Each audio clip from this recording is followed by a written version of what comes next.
被陈塘陡然搂住的徐云，柔软的腰肢陡然僵硬在陈塘的怀里，感受着鼻尖传来的浓厚男人气息。徐云在一瞬间似乎迷醉了，浑身失去了力道，都快瘫软在陈塘怀里了。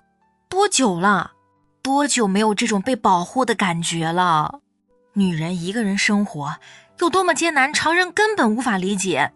其实徐云多希望有一个男人能用他坚实的臂弯为自己撑起一片港湾。表面上徐云看起来坚强，但他是被迫强装罢了。而这一刻，徐云沉醉了。若这是一个梦，徐云不希望这个梦醒来。彭宇看着陈塘和徐云亲密的样子，眼神中闪过一抹凶光。小子，老子的女人你也敢碰？就算老子不要了也不行。彭宇祖想要从陈塘手里挣扎出来，却失败了，正拧着脸色继续道：麻蛋，你知道我跟谁混吗？告诉你，我大哥是刀爷，惹毛了我让我大哥砸了这场子，信不信？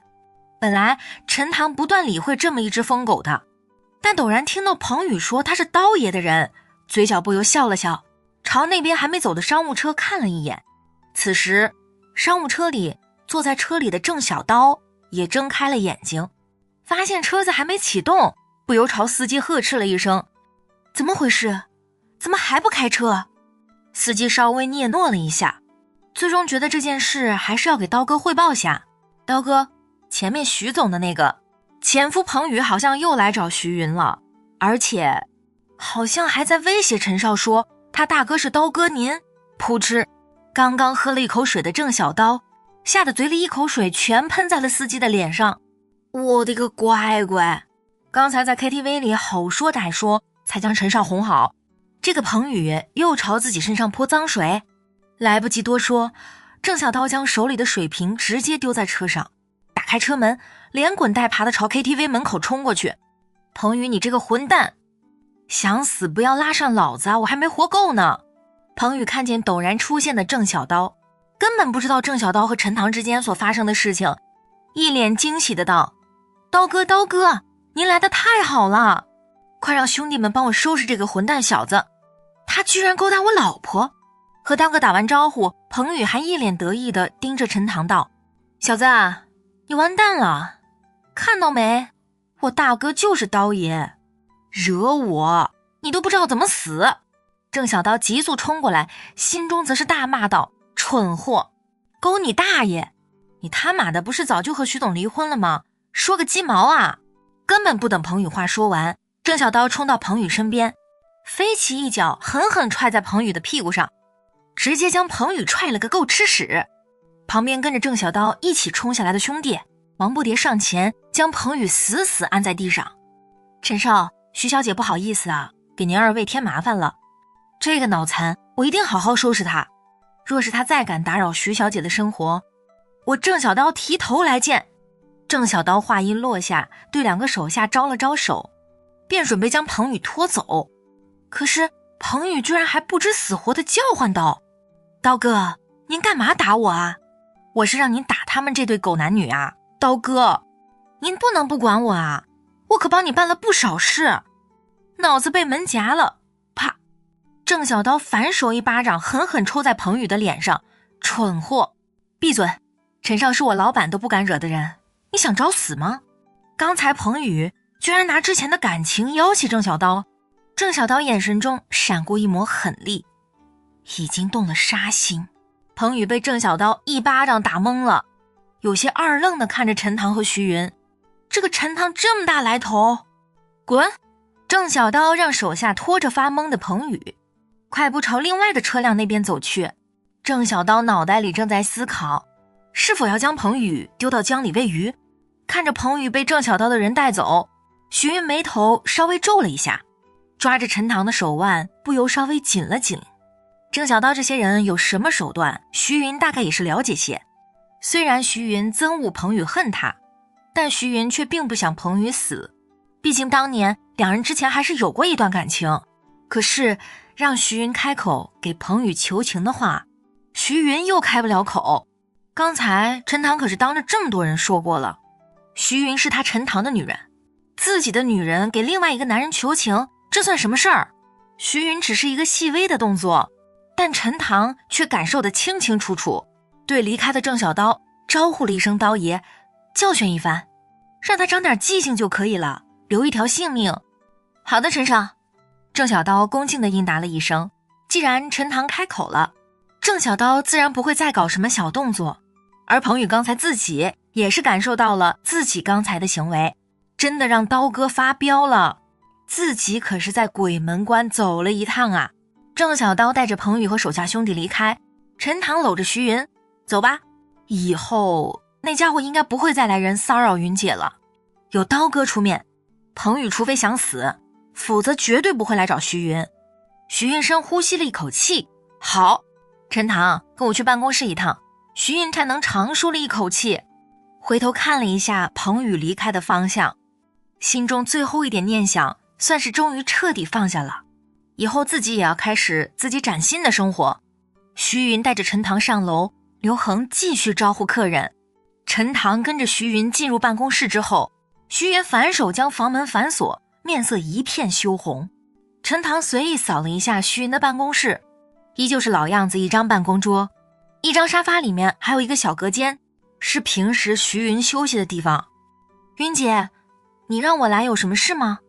陈塘收回目光，转头准备朝徐云询问，但刚刚转身，徐云却伸出白皙的手腕，一把勾住陈塘的脖子，迷离的眼神灼灼地盯着陈塘道：小坏蛋，你刚才不是说姐姐是你女人吗？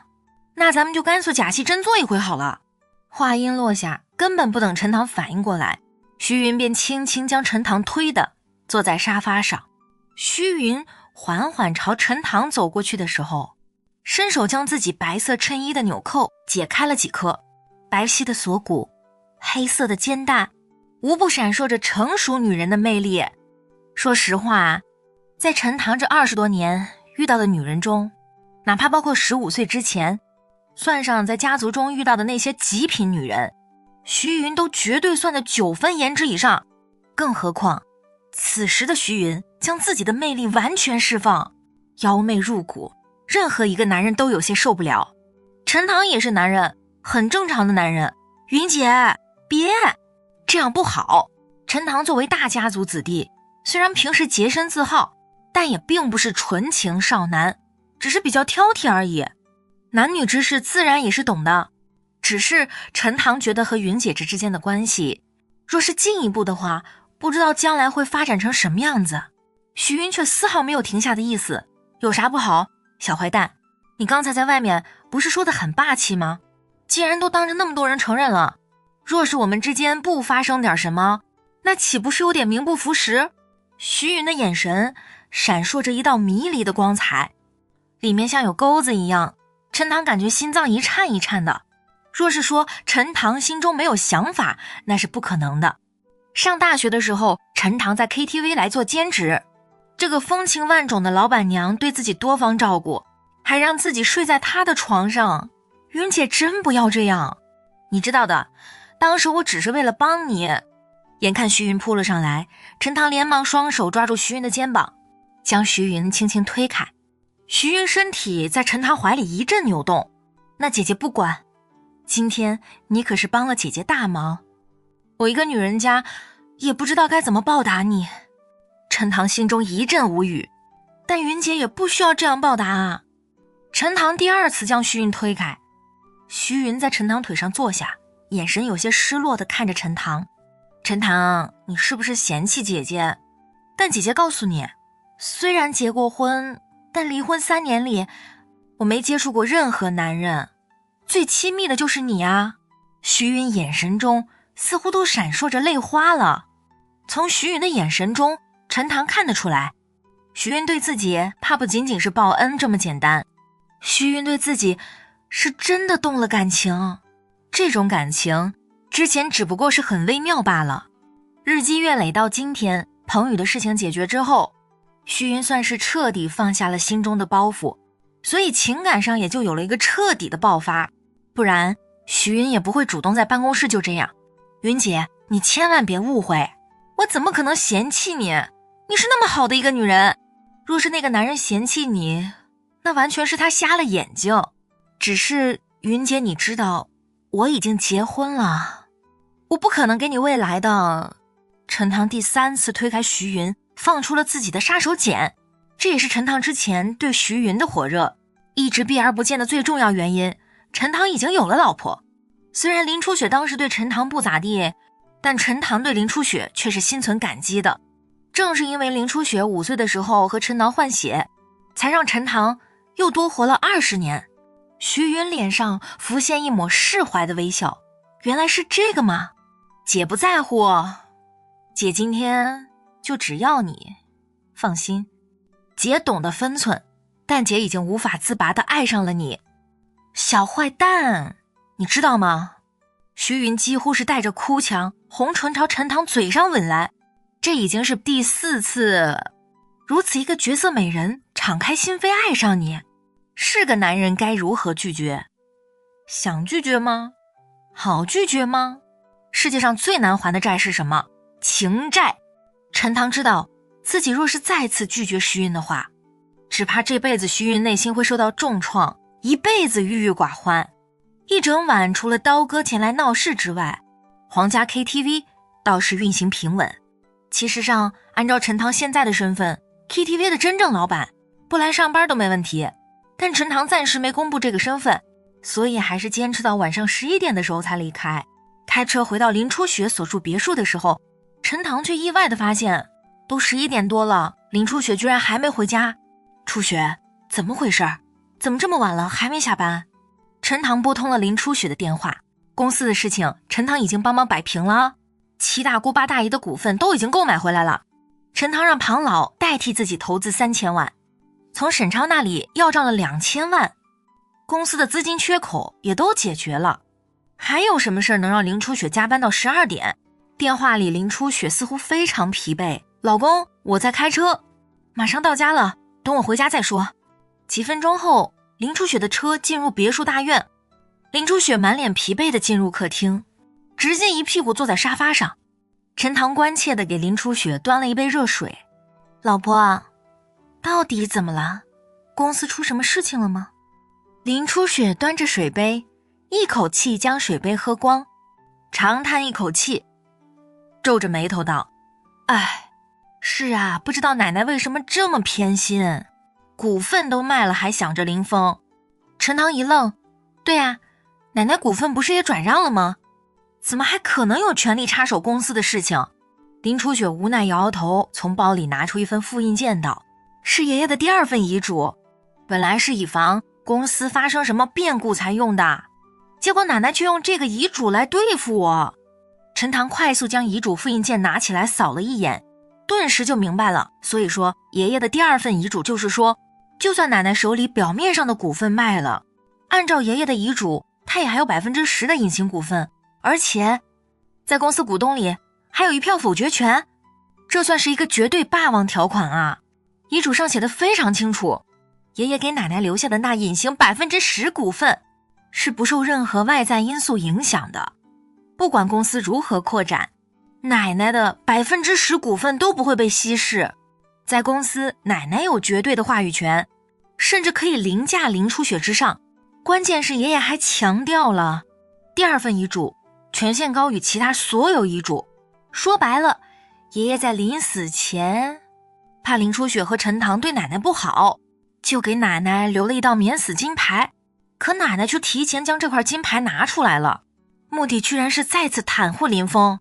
林初雪有些气愤的道：是啊，我中午才将二叔、小姨、大舅等人都清除了公司，但下午的时候奶奶就拿着遗嘱去公司，又强行将林峰塞进了公司，还安排林峰担任总经理，兼任财务总监。啪！陈塘伸手一把将遗嘱复印件摔在桌子上，气人太甚了，这不是明白欺负人吗？林峰居然还敢进公司，这是赤果果的夺权。当总裁不行，就先从总经理做起，把握公司财务大权，一步步架空林初雪。陈塘眼神中闪过一抹狠戾，关于林峰的那些黑料，当时陈塘可是给林峰说得很清楚，强女干、杀人，所有的罪名加起来，足够林峰后半辈子待在监狱。林峰居然还敢进公司，难道林峰暗地里又耍了什么手段？林初雪站起来，伸手拉了一下陈塘，继续开口道：奶奶还给我下了死命令，让我在3天之内拿下云盟国际贸易公司1个亿的订单，否则并让我在董事会上主动辞职。可我根本不认识云盟国际的人啊，陈塘，我现在该怎么办？本来陈塘找同学给公司投资，又帮助公司要回了2000万欠款，公司可谓是走上了正轨。但现在奶奶又来这么一出，毫无疑问是强行逼林初雪滚蛋啊！云盟国际乃是庞氏集团下属的公司，虽然总部在云城，但实际上业务涵盖整个西南，主要对口贸易所合作的都是几十亿的大公司，一般林氏集团这种小的服装公司根本不入法眼，太过分了！陈塘气呼呼地在空中挥舞了一下拳头，看着林初雪娇弱的样子，轻轻一把将林初雪搂在怀里。初雪，放心，事情会解决的。我们先想办法将元盟国际的这笔业务谈下来，至少这样，奶奶就没有借口赶你辞职了。林初雪轻轻摇摇头，满脸发愁。可是，陈塘，你知道云盟国际吗？那可是西南商业霸主庞氏集团旗下的拳头企业啊，他们根本不可能跟我们这些小公司合作的。林初雪还要继续往下说，陈塘却伸手温柔地捧着林初雪的脸。初雪，你要相信自己，不去试试怎么知道呢？或许人家对小公司也很友好了。再说林氏集团在云城的口碑还是不错的吧。先洗澡睡吧，相信我，我明天事情一切都会好的。我明天打电话找同学也帮忙问问。好，但愿吧。林初雪长叹一口气，对陈塘的话有些将信将疑，说这个陈塘真的没用。可是陈塘一个电话，他同学便毫不犹豫地投资了3000万，而且陈塘出面，不知道用了什么方法，居然让沈超那个铁公鸡当场翻脸，对赵成义动手，还主动还钱了。但若是说陈塘有用，陈塘却似乎没有太明显的闪光点。陈塘安慰了林初雪几句，催促林初雪去洗澡。云盟国际这个名字，昨天见西南卫所那些人的时候，云盟国际的老总也到场了，似乎是叫孔华，不过陈塘没有记下孔华手机。陈塘拿出手机，刚准备给庞老打电话，一个熟悉的电话号码却打了进来，是大学同学郭丽。郭丽也算是云城的一个小富二代，比齐军家里要好一点，只是郭丽却没有任何富二代的架子。上大学的时候完全没有因为陈塘是孤儿，所以就看不起陈塘，反而陈塘在学校被欺负的，被鄙视的时候都是郭丽帮忙护着陈塘。老郭这么晚了，怎么想起给我打电话？最近在忙什么？陈塘和郭丽说话倒是一点没有任何负担。郭丽在电话中呵呵一笑，我好难啊，创业失败了，被老爹塞在他公司学习业务了。好了，说正事，明天大学同学聚会，你真的不去？原来是为了聚会的事情。陈塘淡淡摇摇头，算了，我就不去了吧。那帮同学一个个都没安好心，我去了也是添堵。等有空了，我们俩单独聚就好了。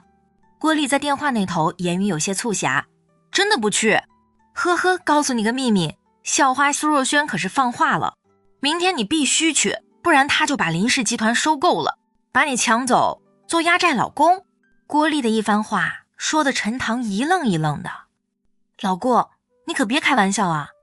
对于苏若瑄，陈塘内心是存在愧疚的。这个苏若云当时大学公认的校花，而陈塘那个时候是全校公认的窝囊废物屌丝。可不知道苏若瑄是哪根神经搭错了，从开学第一天就对陈塘穷追不舍，公开宣称要做陈塘女朋友。当时的陈塘家族禁令没有解除，本身又身中七情绝骨，对生活本来没抱多大希望的，自然不会答应苏若瑄，拒绝了苏若瑄一次又一次。苏若瑄却一点都没有放弃的意思。一个姑娘如此锲而不舍地追求一个男人，还是校花级别的女神，陈塘几乎成了全校的公敌。就算后面陈塘结婚了，苏若瑄还不止一次约陈塘。陈哥，这种事我会开玩笑吗？不是我说你，苏若瑄校花级别的女神，苏氏集团更是纵横整个西南，你干嘛不答应她？而要在林家过得这么窝囊。哎，不说了，你自己看微信群吧。明天你若是来给我打电话，我来接你。郭丽在电话那边唠叨了2句，便挂断了电话。陈塘打开微信群里一看，果然看到了苏若瑄艾特自己的消息。陈塘，你这个没良心的，明天聚会必须来，听到没？否则我就让我爸把林氏集团收购。哼，从字面上，陈塘都看到了苏若瑄幽怨酸楚的样子。唉，又是情债啊。明天的聚会看来不得不去了。看了看时间，都快12点了。陈塘输入了庞老的电话，最终还是放下了，时间太晚了，反正明天白天没事儿，自己亲自去一趟云盟国际吧。一番洗漱，陈塘上2楼房间，习惯性的准备找地铺睡下的时候，却发现昨天在地上铺好的被子却已经不见了踪迹。咦，初雪，我的被子呢？陈塘眼睛在房间里扫了一眼，目光最后落在床上。陈塘本来打地铺的被子，此时就放在林初雪的床上。林初雪盖的另外一床被子给陈塘让出了半边地方，有点意思。初雪这是打算跟自己，看来自己忍耐了这么多年，林初雪这块冰终于融化了吗？看着陈塘灼灼的眼神，林初雪脸色一阵羞红，满脸不好意思的娇嗔道：陈塘，你别想多了，我只是觉得地上太硬了。虽然白天的时候在公司里林初雪一时激动，差点就和陈塘亲上了，但那个时候是情绪感情都到位了。现在林初雪处于理智状态，不愿意将自己的情感轻易暴露。看着林初雪的样子，陈塘邪魅一笑：初雪，你搞忘了，你是我法律上合法的老婆啊，我欺负你不是很正常吗？你怎么对我不客气法？说话的同时，陈塘装作大灰狼的模样，一步步朝床边走去。林初雪靠在床头，被子将自己胸前挡住，有些紧张地看着陈塘：你不要胡来，我还没想好。陈塘，给我点时间好不好？我真的会尝试着爱上你的。经过这2天和陈塘的相处，陈塘在 KTV 不要命的救自己，帮自己弄来3000万投资，在家族宴会上百般维护自己。林初雪原本对陈塘的排斥心理早就消失得干干净净，心中对陈塘更是多了几分好感，不然林初雪也不会让陈塘进入卧室打地铺。但要林初雪现在一下完全接受陈塘，林初雪还有点做不到。陈塘微微一笑，靠近床边的时候，伸手将被子从床上拉扯下来：我还是打地铺吧，不然和你躺在一起。面对这样一个绝美的漂亮的老婆，我怕我忍不住。陈塘3下2下在地上将地铺铺好，很快便躺下了。其实林初雪今天这样的举动，陈塘心里有些感动又有些内疚的。毕竟就在几个小时前，陈塘和云姐之间就在办公室的沙发上发生了那样的事情。陈塘感觉有些对不起林初雪，就算今天林初雪同意和陈塘发生点什么，陈塘也不会答应。陈塘身中七情绝骨，寿命已经只有1个月，生死未知。若是陈塘现在祸害了林初雪，然后1个月之后自己嘎嘣一下死翘翘了，那林初雪后面怎么办？而对于徐仁，毕竟已经结过婚的，陈塘就没那么有心理负担。至少在第2种母骨宿主找到之前，陈塘不打算碰林初雪。对不起。林初雪将脑袋探出来，附身有些歉然地看了陈塘一眼。陈塘，我已经让人打听那个图案去了，一旦有消息，我一定会想办法帮你的。好。陈塘应答了一声。赶紧睡吧，明天你还要去谈合同的事情呢。林初雪缩回脑袋。好。但不到10分钟，林初雪却悄悄钻到陈塘的被窝里。老公，你可以抱着我，但不准乱动。陈塘一阵无语，这个老婆看来真的爱上了自己啊。好。陈塘当真是很安分的一动不动，几分钟之后便响起了微微的鼾声。躺在陈塘怀里的林初雪本来还在紧张的等待着什么的，没想到片刻之后，陈塘居然开始打鼾。林初雪嘴里不由娇嗔一声：“死木头！”哼。第二天早上，陈塘醒来的时候，林初雪已经去了公司。最近公司一大堆事儿，也的确够林初雪忙的。特别是林初雪的那个奶奶，还真是老顽固。陈塘都送了她一对几千万的鸡血石耳坠，那老人家还满足，还想着控制公司。这件事必须要尽快给林初雪解决了才是。吃过早餐，陈塘开着自己的迈巴赫，径直朝着云盟国际公司赶去。1个亿的合同而已，陈塘一句话，孔华还能不听吗？在公司前台，陈塘微笑地对接待小姐道：“你好，我找孔华。”接待小姐上下打量了陈塘一眼，眉梢里闪过一抹不易察觉的鄙视。“先生，请问你有预约吗？”陈塘为了方便下午去 KTV 上班，身上穿的是一套服务员服装，所以被接待小姐鄙视了。陈塘倒也没有多么在意。“没有，麻烦你打电话告诉一下孔华，就说一个叫做陈塘的找他谈点事情。”和一个接待小姐，陈塘觉得没必要多去纠缠。孔华若是知道是自己，一切就都好说。“对不起先生，我们董事长很忙，您若是没预约的话，请麻烦您先预约。”接待小姐的态度倒还算勉强过得去，但在接待小姐旁边，一个穿着短裙的胖女人却冷哼一声：“小柳，跟这种人浪费什么口舌，一看就是屌丝。”陈塘一阵郁闷，自己明明是富二代好吧？陈塘还没反驳，大厅里突然响起一个熟悉的声音：“哎呦，这不是陈大少爷吗？这么巧啊，我们又见面了。怎么在这里来找孔总投资？要不学狗叫2声，我带你上去啊？”陈塘扭头看了一眼赵成义，这个家伙怎么冤魂不散啊？按理说昨天自己给了沈超一张图片，让他转交给周明家主。周明看到那张照片之后，弄清楚真相，应该和赵氏集团是不死不休的局面啊。接待处的那个胖女人和接待小姐看到赵成义，顿时一脸谄笑的道：“赵公子，您来了，我们董事长等您多时了，您这边请。董事长很看好和赵氏集团的合作呢。赵公子今天来了，马上就可以签合同了。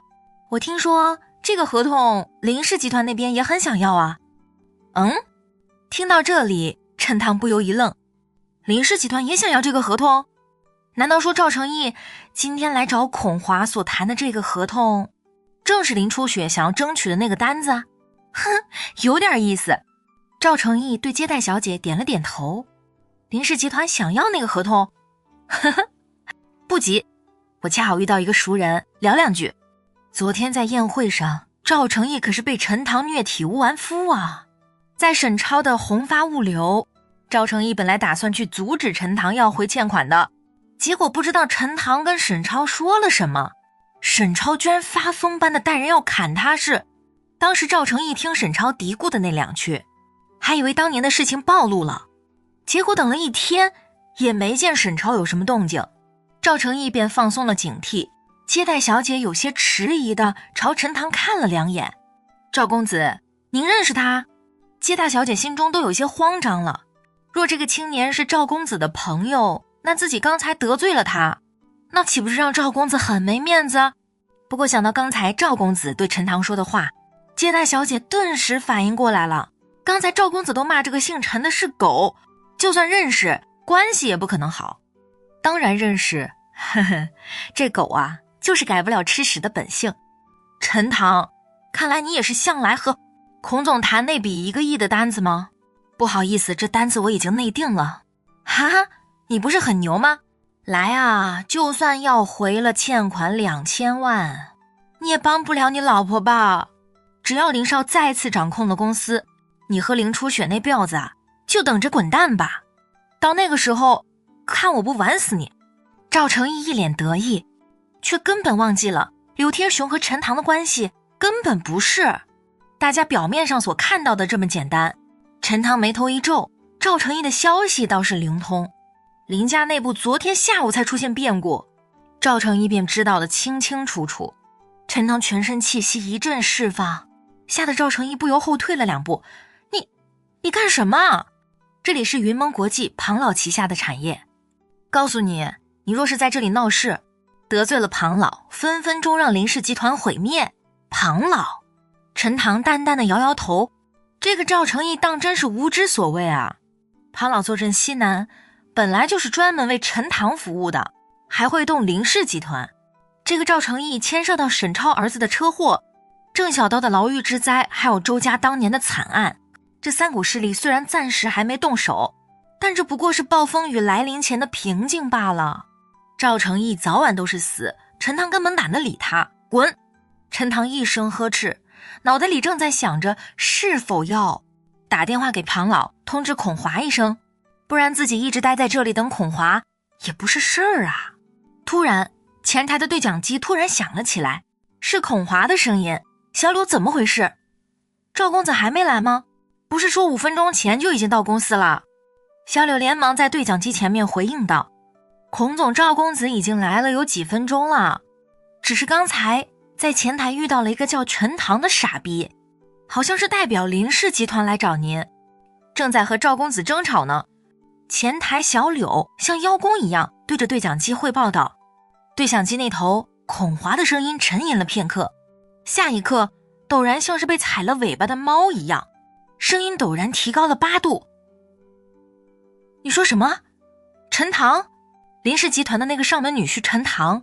我操，他就在前台，老板这么大的反应，让前台小姐一时间也有些不知所措。是啊，要不要我叫保安将他赶出去？对讲机那头孔华郁闷的都快要抓狂了。混账，你为什么不早告诉我？我亲自下来处理。孔华的语气似乎无比愤怒，像是被挖了祖坟的那种愤怒。小柳还在发愣，对讲机那头孔华便已经结束了通话。老板这是和陈塘也有深仇大恨，不然怎么可能有这么大的火气？小柳和赵公子两人相互对视了一眼，心中均是同样的想法。赵成义嘴角一抽，陈塘，说实话，我很佩服你，云城就这么大，看来你是处处树敌呀。也好，得罪了孔总，那就让孔总来好好收拾你，省得我浪费力气。前台小姐小柳鼻孔中也冷哼一声道，陈塘，若我是你，现在赶紧跑，不然等会儿老板发飙了，你不死也要脱层皮。好啊，那我倒是要看看你们老板等会儿到底怎么收拾我。陈塘不光是不走，反而一屁股在大厅的沙发上坐下，瞧着2郎腿，似乎真打算等着孔华下来收拾。赵成义挥手让身边2个保镖上前，一左一右挡在陈塘身边，给我好好看着他，不要让他跑了，等会儿孔总下来一定会给你们大红包。不到3分钟，西装革履的孔华急匆匆地从电梯里冲出来，对，没错，就是冲出来。40多岁的人啊，跑得满头大汗，根本不注意任何形象。看到陈塘坐在沙发上，赵成义的2个保镖死死盯着陈塘，孔华一颗心就沉到了谷底。陈塘什么身份？那可是地球第1家族的嫡系少爷啊，好不容易亲自上门来找自己一回，结果却被前台和赵成义拦在楼下。看到孔华下来，赵成义终于松了一口气，忙不迭的满脸堆笑的，孔总，您终于下来了。您看陈塘那傻逼，我让保镖看着他，没让他跑掉，随您处置。赵成义上前2步，伸手准备和孔华握手，孔华根本都没正眼看他，牙缝里蹦出一个字，滚！王八蛋！根本不等赵成义有任何反应的机会，孔华飞起一脚，直接踹在赵成义的肚子上，将赵成义踹得一屁跌坐在地上，满脸懵逼。旁边的前台小姐小柳也懵了，孔总，这是赵公子啊，您搞错了吧？啪！孔华没好气的挥手一巴掌抽在小柳脸上，蠢货！赵成义蠢，你也跟着蠢？小柳和赵成义还在发懵，孔华连忙急匆匆地走到陈塘面前，恭敬一鞠躬道，陈少，孔某不知道陈少前来给您造成了困扰，对不起，请陈少责罚。孔华不停地摸着额头上的汗珠，若不是陈塘之前叮嘱不能暴露，孔华怕是早就扑通一声下跪了。大厅里前台小姐还有那个肥胖女人，赵成义还有一群接到通知的保安，看到如此一幕，全都惊呆了。这什么情况啊？老板居然对林家的那上门女婿如此尊重，那模样就只差叫亲爹了啊！